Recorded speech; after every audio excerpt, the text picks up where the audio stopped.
धक्कादायक आणि एक संतप्त बातमी। 10वीच्या विद्यार्थिनीवरती आता बलात्कार झालाय। स्कूल बस चालकानंच हे क्रूर कर्म केलेलं आहे। या धक्कादायक प्रकारानं आता जळगाव हादरलेला आहे। जळगावातल्या पाचोरा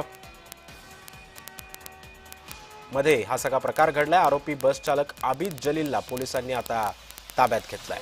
या घटनेमुळे सध्या संपूर्ण जिल्ह्यामध्ये खळबळ उडाली असून या प्रकरणी आता गेल्या 2 दिवसांपूर्वी पिंपळगाव हरेश्वर पोलीस स्टेशनमध्ये विनयभंगाचा गुन्हा दाखल करण्यात आलेला होता। मात्र बस चालकानं बलात्कार केल्याचा पुरवणी जबाब दिल्यानं या प्रकरणी आता पोलिसांनी संशयित 38 वर्षीय बस चालक आबिद हुसेन शेखला अटक केली आहे।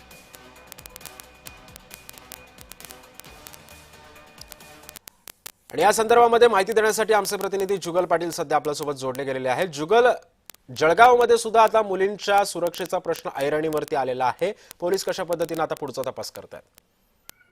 जळगाव जिल्ह्यात मुलींचा प्रश्न हा ऐरणीवर आलेला आहे। जळगाव जिल्ह्यातील पाचोरा तालुक्यातील एका अल्पवयीन मुलीवर या ठिकाणी स्कूल चालक जो बस चालक आहे त्यानेच या ठिकाणी बलात्कार केल्याची घटना या ठिकाणी समोर आलेली आहे। या संदर्भात पिंपळगाव हरेश्वर पोलीस स्टेशनला या प्रकरणी गुन्हा दाखल करण्यात आलेला आहे। या प्रकरणी जर विचार केला की बस चालकाने हा बलात्कार केला असेल असा धक्कादायक प्रकार या ठिकाणी समोर आला आहे। एका शेतात बस चालकाने विद्यार्थीला धमकी देत बलात्कार केला असून या संपूर्ण घटनेमुळे जळगावमध्ये एक प्रकारे खळबळ उडाली आहे। या प्रकरणी 2 दिवसापूर्वीच पाचोरा येथील पिंपळगाव हरेश्वर पोलीस स्थानकात या प्रकरणी गुन्हा दाखल करण्यात आलेला आहे।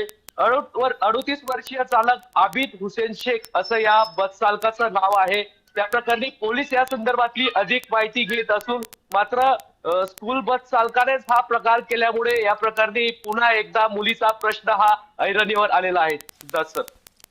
नक्कीच धन्यवाद जुगल, तुम्ही दिलेल्या अधिक माहितीबद्दल।